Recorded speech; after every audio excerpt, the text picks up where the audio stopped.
The year is 1347. A shadow falls across Europe. This is the Black Death. Imagine a Europe where the Black Death decimates the population. Cities become charnel houses. Fields lie fallow. The very air hangs thick with the stench of death.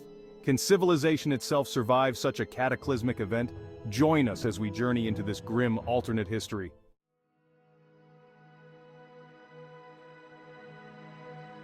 The Black Death reshaped Europe. Cities, once teeming with life, now stand eerily silent. The grandeur of medieval Europe reduced to crumbling ruins. The great cathedrals, half-built, reach for a heaven that seems deaf to the pleas of the dying. The feudal system crumbles. This is the dawn of a new era forged in unimaginable suffering.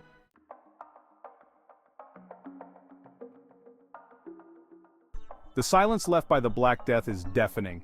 It echoes with questions about faith, humanity, and existence. Some find solace in religion, others rage against the heavens.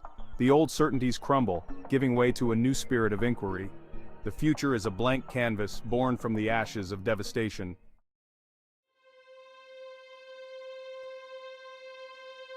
Imagine Europe's once vibrant cities. Streets once bustling with life stand empty. The grand cathedrals, symbols of faith, now stand as monuments to loss. The Black Death didn't discriminate, all fell before its advance. Survivors face the daunting task of rebuilding in the shadow of unimaginable loss.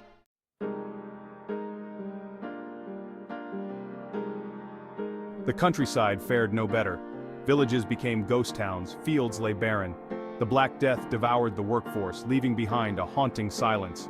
The old order shattered, sowing the seeds of radical change.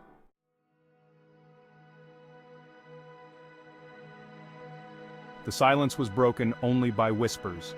The Black Death sparked a spiritual crisis, forcing people to confront their beliefs. Traditional structures of power weakened, creating space for new interpretations of faith. The survivors had to navigate a new reality, where the old rules no longer held.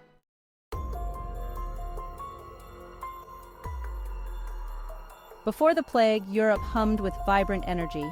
The Black Death brought this machine to a grinding halt. The intricate web of commerce lay in tatters. The loss of life translated to a loss of labor, leading to widespread shortages. The collapse of the old economic order created opportunities for some. The Black Death became an unlikely engine of economic change.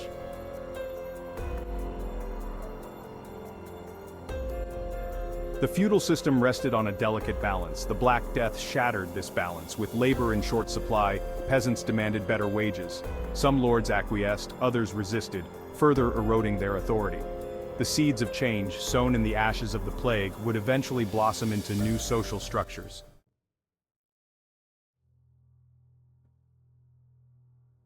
The Black Death left a profound sense of social and spiritual unease. The old certainties were shaken to their core. Survivors sought answers in new spiritual expressions. Peasant revolts erupted, demanding a voice in their own destiny. The seeds of discontent would eventually reshape the political and social landscape of Europe.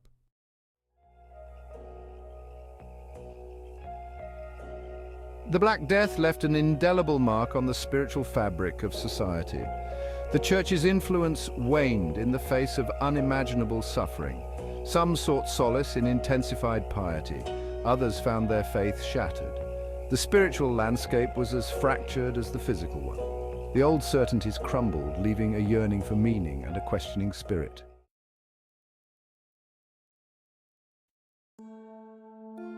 The Black Death's impact on culture was profound. The omnipresence of death permeated art, literature, and music.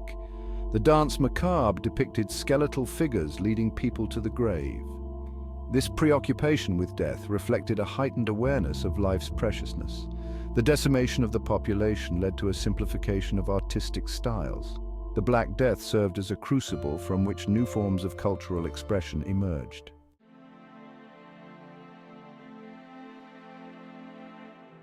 The Black Death plunged Europe into chaos, but also sparked an intellectual awakening. The labor shortage led to efficiency and innovation. Traditional knowledge was challenged, spurring practical solutions and empirical evidence. Advances in medicine and sanitation emerged. Cities became centers of learning and innovation. Universities played a crucial role in disseminating knowledge. This period paved the way for the Renaissance, a time of unprecedented flourishing. Reason and innovation began to challenge old dogmas, lighting the way to a new era.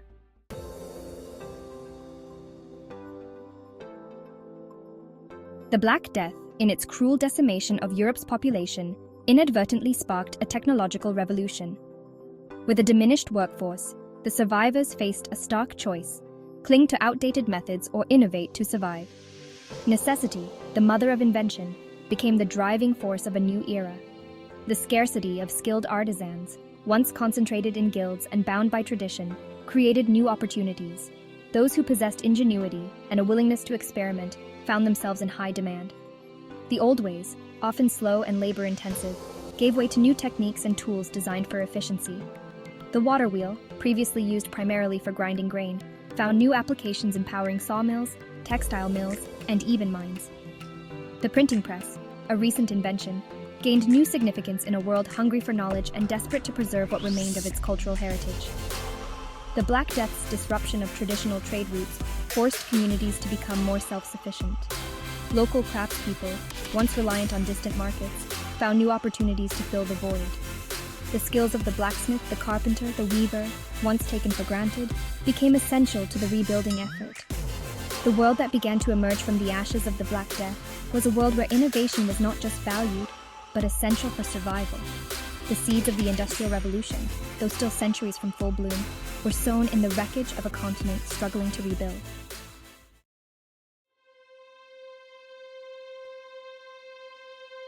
The Black Death, in its wake, left behind not only a decimated population, but also vast tracts of abandoned land. Nature, ever resilient, wasted no time in reclaiming its dominion. Fields, once carefully tilled, returned to wildflower meadows. Villages, swallowed by vegetation, became ghostly reminders of a vanished past.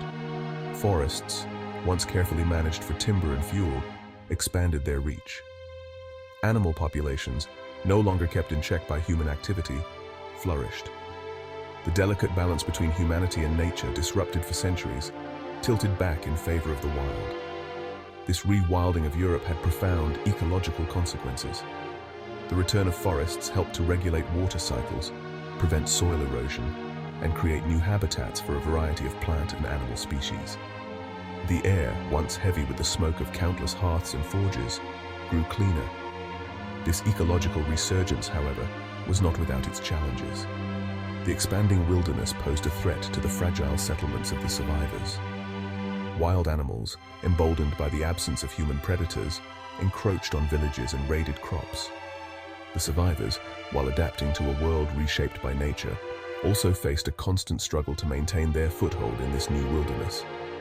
The Black Death, in its unintended consequences, had created a world where nature, once subjugated, had reasserted its power. The survivors living amidst this resurgent wilderness were forced to forge a new relationship with the natural world, one marked by both awe and apprehension. The Black Death, while a tragedy of unimaginable proportions, had a profound impact on Europe's intellectual landscape. The questioning spirit that emerged extended beyond the earthly realm to the heavens. The plague led some to question the geocentric view, which placed Earth at the center. The scarcity of scholars forced a reassessment of knowledge. Observation and experimentation became valued. New technologies had unforeseen consequences for astronomy. The printing press spread astronomical theories, fostering collaboration across Europe. The Black Death created fertile ground for the scientific revolution.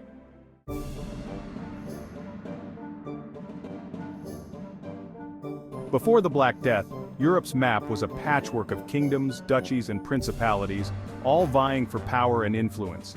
The plague, however, acted as a great reset button, redrawing borders and reshaping the political landscape. With populations decimated, existing power structures crumbled, creating a vacuum for new entities to emerge. Weaker states, stripped of their manpower and resources, were absorbed by stronger neighbors. New alliances were forged, often based on pragmatism and survival rather than long-standing loyalties. The old order, where power flowed from lineage and land ownership, began to give way to a new dynamic. The decimation of the aristocracy created opportunities for ambitious individuals from lower social strata to rise through the ranks. Merchants, enriched by trade in scarce goods, used their wealth to gain political influence. Military leaders, their skills in high demand, carved out their own domains. The Black Death, while a tragedy, also became a catalyst for social and political mobility. This period of upheaval and uncertainty also saw the emergence of new political ideas. The concept of the nation-state, with its emphasis on shared language, culture, and identity, began to take root.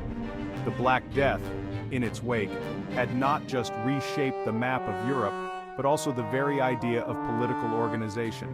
The seeds of modern Europe, with its complex web of nation-states, were sown in the ashes of a continent struggling to rebuild.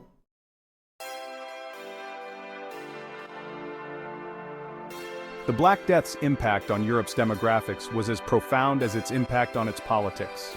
With millions dead, the continent's population was dramatically reduced, leaving vast areas sparsely populated and opening up new possibilities for migration and settlement. The need to repopulate and rebuild led to a relaxation of traditional social barriers. Serfs, once tied to the land, found themselves with newfound leverage to negotiate better terms from desperate landlords. Cities, seeking to replenish their workforces, welcomed immigrants from neighboring regions, creating a melting pot of cultures and traditions. This influx of new people brought with it new ideas, skills, and ways of life. The cultural landscape of Europe, once relatively homogeneous, became more diverse and dynamic. New architectural styles emerged, reflecting the influence of different regions. Languages and dialects intermingled, giving rise to new forms of expression. The Black Death, while a tragedy, also served as a catalyst for cultural exchange and innovation. The survivors, faced with the task of rebuilding their world, drew upon a wider range of influences and traditions, creating a new European tapestry, richer and more complex than before. The continent that emerged from the ashes of the plague was a continent transformed, its people forever marked by the shared experience of loss, but also by the resilience and creativity that allowed them to rebuild their world anew.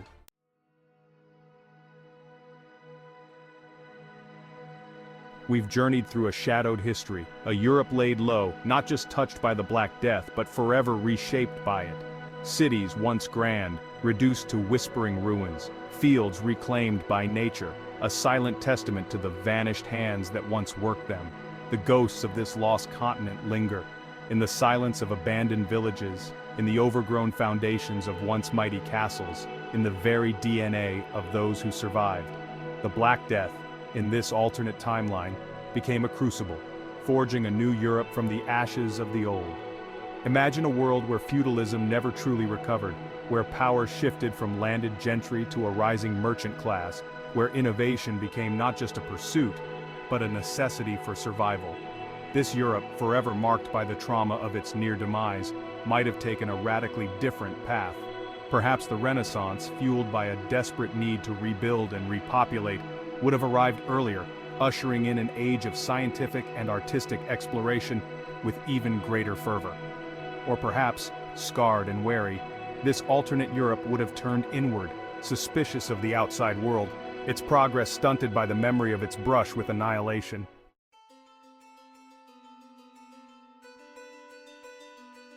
The beauty and the terror of alternate history lies in its infinite possibilities.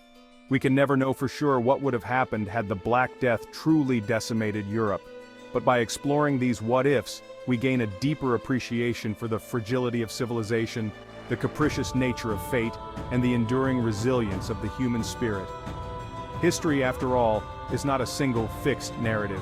It is a tapestry woven from countless threads, each decision, each event, a point of divergence where the fabric of time could have taken a different turn. The Black Death, that terrible specter of the 14th century, serves as a stark reminder of this truth. In our timeline, Europe endured, rebuilt, and ultimately flourished. But the echoes of that catastrophe still resonate in our art, our literature, our collective memory. It is a reminder of the power of disease to shape destiny, to topple empires, and to alter the course of human history. So as we contemplate this alternate timeline, this Europe forever changed by the shadow of the Black Death, let us remember the lessons it offers. Lessons about the fragility of life, the importance of resilience, and the infinite possibilities that lie at the intersection of choice and chance. For in the end, history is not just what happened, but what might have been. And within that realm of possibility, anything, however terrifying or magnificent, is conceivable.